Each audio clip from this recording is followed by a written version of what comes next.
Majoyce Dasha. Yan, hello. At si Madam Nolly. At Sis Kabutoy, Bongski TV, Kuya Robert, Tay Bisay, Chai Pilapil, yung mga yan. At hello din sa Kapitbahay USA, Rosana 77. Hello sa lahat. So marami pa. Guys, sa mga hindi ko nabanggit, hello sa lahat. Sa Team Butete, Pres Edison Butete, JP Bentong, Arnel Baya,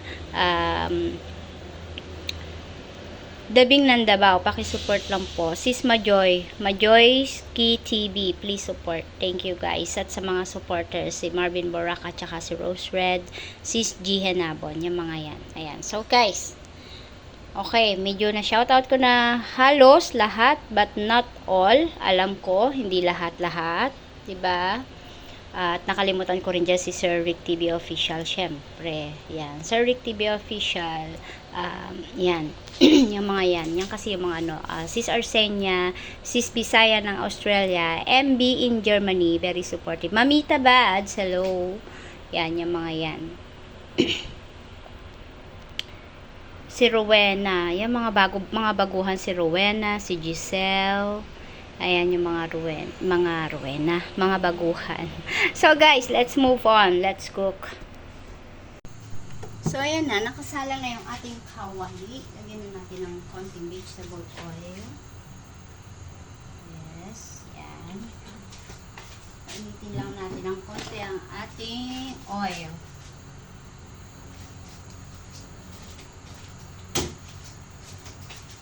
Ayan.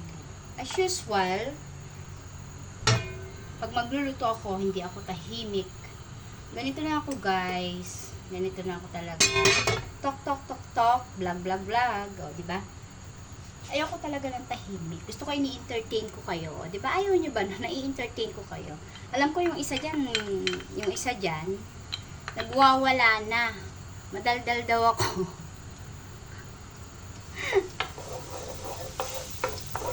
Shout out, bebe ko.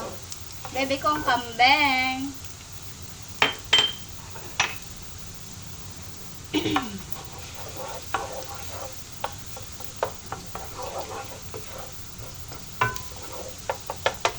Ayan.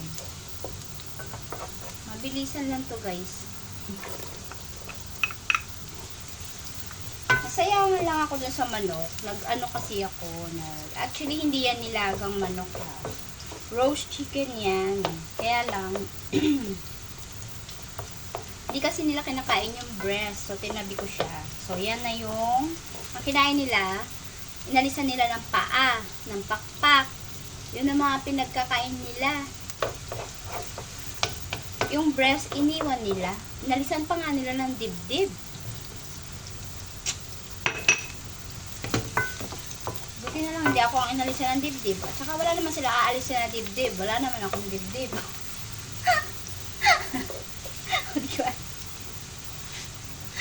Ayan guys, ayan. Enjoy lang, enjoy watching lang. Ha? Masusunog na tong bawang, oh.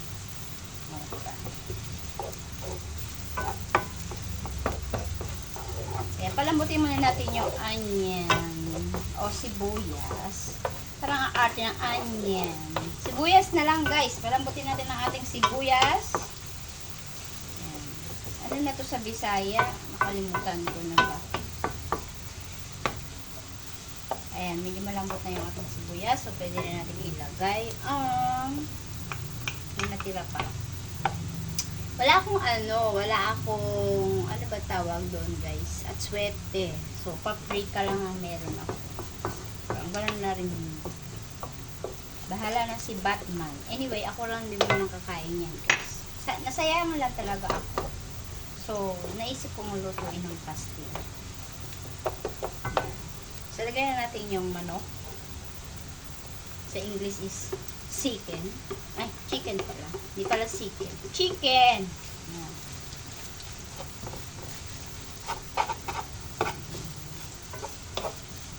And then, lagyan na natin ang ating, kasi luto na yan. Lagyan na natin yung turmeric. Ayan, turmeric powder. Ayan. And then, lagyan natin itong paprika. May ano siya, may chili. And then, light sauce. And then, lagyan natin ng black pepper. Pa-English naman tayo. Sus mio, diba? Konting social lang ba? Pero ako hindi ako social. Ayoko magpaka-social. Wala naman ako social. Ayan. Okay nga lang yung mga damit ko. Tapos mga hingi lang yung mga ibang gamit ko. Mostly bigay. Ayan. Taktak mo. Madali lang naman lutuin ko. Nilagyan ko siya ng chili flakes.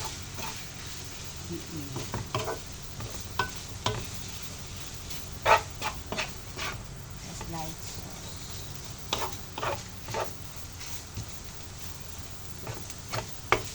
Masarap to guys pag yung sa kanya. Tapos lagyan mo dun sa, ibalot mo siya sa dahon ng saging, di ba? Para nakukulangan ako sa light sauce. Kasi konti lang yung asin na nilalagay. Ayan.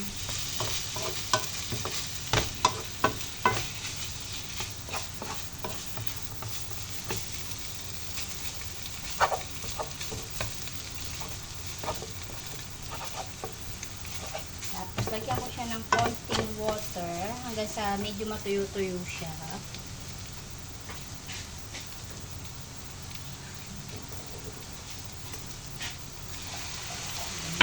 Konting water. Yung kasi ng too dry. Dapat may water din siya. Konti.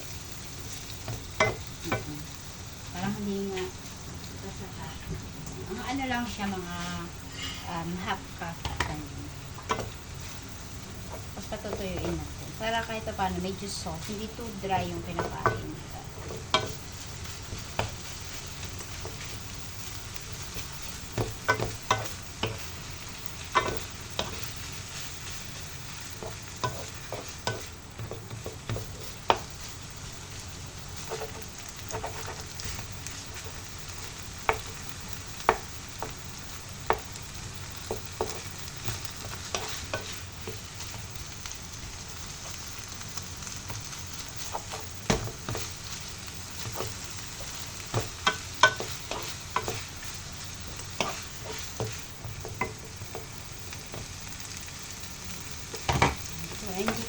Hindi ko kasi binubuhos agad yung tubig. Unti-unti ko lang. Pinapa-absorb ko muna siya.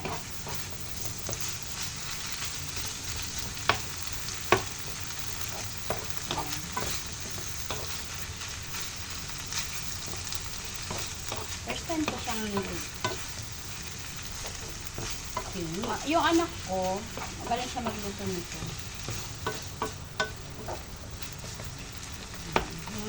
Mami nila hindi. Pero ako madali akong matuto ng pagluluto. Pag nakita ko lang kung paano niluto o may nabasa ko lang, alam ko na. Tsaka minsan iniiba ko yung mga version, yung mga ingredients.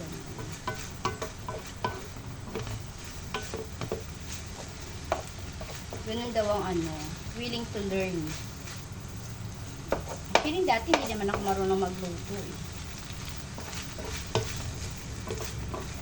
Dahil palengkera kasi ako. Palengkerang babae ako. Sa palengke ako mostly. At dahil yun ang trabaho ko, sales lady ako. Ng mga glassware, damit, gano'n ang trabaho ko dati. Nung wala pa ako sa Singapore. So, palengke bahay lang ako. Pagdating ko, nakaluto na yung nanay ko. Kakain na lang. Pagising ko, nakaluto na rin siya. Aalis na lang ako. Papasok na ako sa trabaho. So, never ako natutong magluto talaga. Kaya ko magluto, piritong talong, nilagang itlog. Pero yung mga ganito, yung mga pakbit, yung mga paksi, wala ka lang dyan. Alam ko lang kumain.